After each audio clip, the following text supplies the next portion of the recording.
नमस्कार बच्चों, स्वागत है science Haryana YouTube channel chapter thermodynamic के क्लास 11th फिजिक्स के पिछले सालों के प्रश्नों के सॉल्यूशन करवा रहा हूं बच्चों। काफ़ी इजी चैप्टर है, काफ़ी काम आएगा आपके। और ये 10 क्वेश्चन करवा रहा हूं जो लास्ट ईयर 2020 मार्च या 2017 तक के, और साथ में सेट एग्ज़ाम के क्वेश्चन भी हैं इसमें। तो बच्चों ये पेपर में 6 मार्क्स का है इस बार। मार्च के एग्ज़ाम में ये क्वेश्चन जो चैप्टर है 6 मार्क्स के क्वेश्चन आएंगे और 4 क्वेश्चन आएंगे इस यूनिट के। तो बच्चों पहला प्रश्न जो लास्ट ईयर एग्ज़ाम में आया हुआ है 1 मार्क्स में, which law of thermodynamic first introduce the concept of internal energy. तो सबसे पहले किस लॉ ने इंटरनल एनर्जी के का कंसेप्ट बताया? तो हमारे पास फर्स्ट लॉ ऑफ थर्मोडायनेमिक जो कि कहता है कि जो हीट है उसका एक हिस्सा वर्क डन में जाता है और बाकी हिस्सा चला जाता है इंटरनल एनर्जी में। तो फर्स्ट लॉ ऑफ थर्मोडायनेमिक ने इंट्रोड्यूस किया कंसेप्ट ऑफ इंटरनल एनर्जी। दूसरा क्वेश्चन है बच्चों, SI unit of gas constant. तो गैस कांस्टेंट आर बच्चों जिसकी वैल्यू 8.31 जूल पर केल्विन पर मोल है, तो ये ऐसे यूनिट आ जाएंगे। गैस यूनिट पूछ रखे हैं बच्चों। तीसरा क्वेश्चन 1 मार्क्स का दे रखा है न्यूमेरिकल, जिसमें हमें इस ए से बी से सी एक गैस का एक्सपेंशन और कंप्रेशन किया गया through out the cycle. Work done find out करना है बच्चों। तो वर्क डन पीवी डायग्राम, इसको पीवी डायग्राम बोलते हैं बच्चों। पीवी डायग्राम में वर्क डन जो होता है एरिया अंडर कर्व होता है। यहाँ पर 3 कर्व बनेंगी, ए से बी से सी और सी से वापस ए। साइक्लिक प्रोसेस का मतलब वापस उसी जगह वापस आ जाना। तो ए से बी जब हम जाएंगे तो चेंज इन वॉल्यूम 0 है, डेल्टा वी 0 है, तो वर्क डन ए से बी 0 हो जाएगा क्योंकि वर्क डन होता है P into delta V. Second B to C expansion है, वर्क डन पॉजिटिव होगा। P1 माइनस जीरो इंटू में P1 माइनस जीरो, क्योंकि ये area of rectangle B C D E जो रेक्टेंगल है पी सी डी ई, इसका एरिया हमें find out करना है। तो वो हो जाएगा लेंथ इंटू ब्रेड्थ। लेंथ हो जाएगी P माइनस जीरो और ब्रेड्थ हो जाएगी 3v1 माइनस v1, 2v1 रह जाएगा। इसी तरीके से सी से ए की बात करें तो बच्चों ये कंप्रेशन, कंप्रेशन का मतलब वॉल्यूम कम होना। वॉल्यूम कम हो रहा है तो वर्क डन नेगेटिव होता है बच्चों इसमें।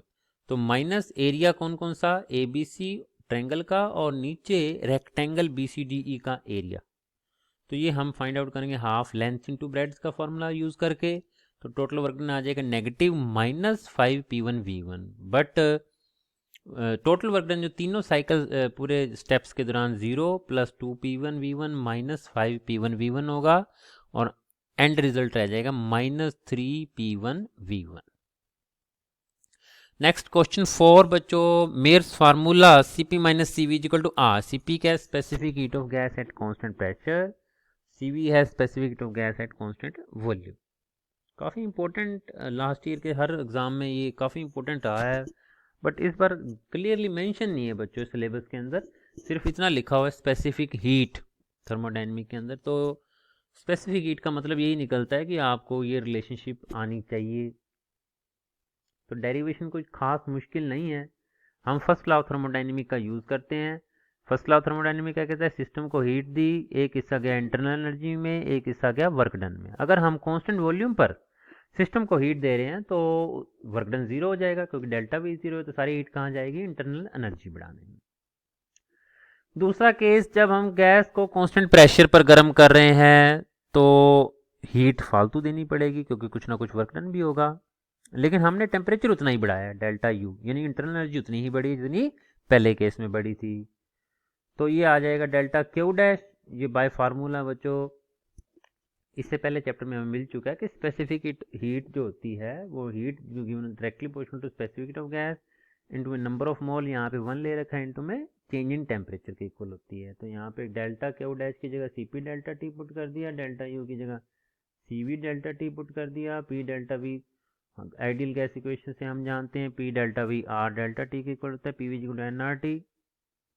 तो यहाँ पर डेल्टा टी कॉमन आके कैंसिल हो जाएगा, Cp = Cv + R और Cp - Cv = R। काफ़ी इंपॉर्टेंट है बच्चों, स्पेसिफिक हीट ऑफ गैस ज़्यादा क्यों होती है ये भी पूछा जा सकता है एग्जाम में।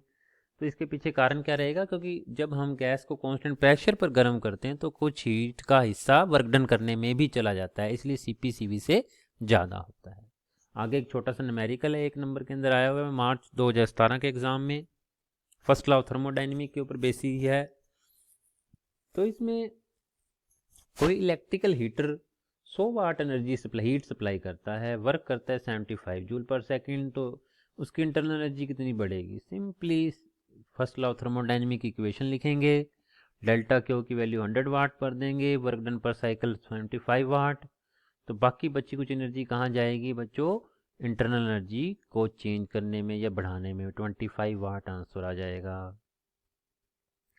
First law of thermodynamic express the law of conservation of, किस चीज के कंजर्वेशन पर आधारित है पहला लॉ थर्मोडाइनमिक का, तो ये बेस्ड है कंजर्वेशन ऑफ एनर्जी। ऊपर लिखा हुआ है, दोबारा बता देता हूँ। एनर्जी का मतलब क्या है बेटे, हमने हीट एनर्जी दी तो वो 2 हिस्सों में एनर्जी बट गई, कौन कौन से हिस्से में, इंटरनल एनर्जी में और वर्क डन में।